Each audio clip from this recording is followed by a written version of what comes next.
Hello friend, anywhere with I. चारों तरफ दिवाली की धूम मची हुई है और मुझे लगता है कि आप में से बहुत से लोग अपने घरों की सफाई शुरू कर दिए होंगे और कुछ लोगों ने ये काम कर भी लिया होगा। एनीवे, आज हम बात करेंगे कि हमारी थिंकिंग हमेशा पॉजिटिव होनी चाहिए। इस पर मैं आपसे दो पंक्तियां शेयर करूंगी कि किसी ने एक मूर्तिकार से पूछा कि तुम बेजान पत्थरों से इतनी बेहतरीन मूर्तियां कैसे बना लेते हो। तुम बेजान पत्थरों से इतनी मूर्तियां कैसे बना लेते हो। तो मूर्तिकार ने बहुत खूबसूरत जवाब दिया कि मूर्तियां तो उन पत्थरों में पहले से हैं, मैं बस बेजान हिस्सों को निकाल देता हूँ।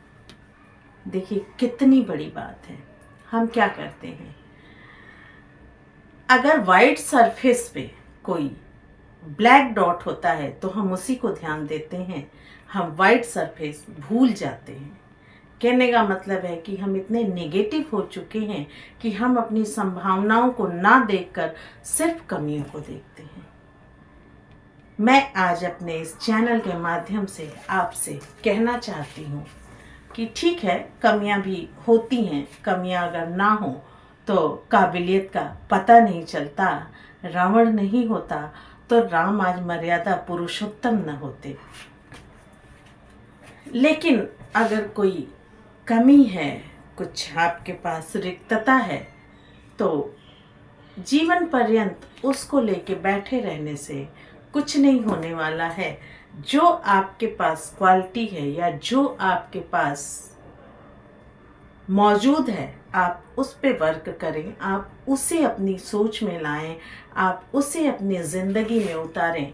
देखिए, साइकेट्रिस्ट भी कहते हैं, मनोचिकित्सक भी अक्सर कहते हैं कि अगर आप नेगेटिव देखोगे तो आपके साथ नेगेटिव होगा, अगर आप पॉजिटिव देखोगे तो आपके साथ पॉजिटिव होगा। हमेशा की तरह वो ट्रेडिशनल आपको मैं एग्जांपल देती हूँ कि आधा गिलास पानी भरा है या आधा गिलास पानी खाली है, ये व्यक्ति की सोच और उसकी मानसिकता का परिचायक है कि जैसा वो सोचता है वहाँ पे वो वैसा ही कहेगा। बिना कमियों के कुछ भी नहीं होता, परिपूर्ण कोई भी नहीं है। भगवान कृष्ण पे भी उंगलियां उठती हैं और जिन्हें हम मर्यादा पुरुषोत्तम राम कहते हैं, उनकी भी आलोचना होती है कि उन्होंने सीता माता को प्रेगनेंसी के समय में जंगल में भेज दिया।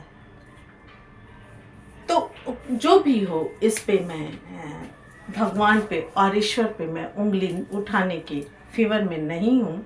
कहने का मतलब ये है कि जब वो मनुष्य के रूप में आए तो कमियां उनके में भी आईं। भगवान को सब पता था, लेकिन चूंकि भगवान मानव के अवतार में आए थे, अगर वहाँ पे वो पूरी तरह से जिस तरह भगवान का रूप है उस तरह होते तो आज के डेट में मनुष्य अपने आप को भगवान समझने लगता। और जहाँ तक है कि आज कुछ लोग अपने आप को भगवान समझते भी हैं और उसी का रिजल्ट है कि step by step per day कोई ना कोई हमारे आपदाओं का क्रम बढ़ता जा रहा है। मैं ये नहीं कहती हूँ कि आप अंधभक्ति कीजिए, कुछ भी हो तो भगवान के ऊपर सब कुछ छोड़ दीजिए। कर्म आपको करना पड़ेगा। अगर आपको बेहतरीन रिजल्ट चाहिए तो कर्म आपको ही करना पड़ेगा। तो मुझे लगता है कि आज मैंने आपसे एक अपनी लाइफ स्टाइल आपसे मैंने साझा की, एक बेहतरीन थॉट्स मैंने आप तक पहुंचाया। और अगर आपको मेरी बातें सही लगे तो भी आप कमेंट करके बताएं, अगर आपको मेरी बातें गलत लगे तो भी कमेंट करके बताएं, क्योंकि सही होगा तो मैं थोड़ा और आगे जाऊंगी, गलत होगा तो उस गलत को सही करके मैं आगे जाऊंगी। तो फिलहाल इस वीडियो को यहीं मैं समाप्त करती हूँ। और अगले वीडियो में मैं कुछ, दिवाली आ रही है तो डेकोरेशन की चीज़ें आपसे साझा करूँगी। टेक केयर योरसेल्फ, हंसते रहें, मुस्कुराते रहें। इसके अलावा कोई मेडिसिन नहीं है जो आपको आपसे मिलाए। Take care yourself.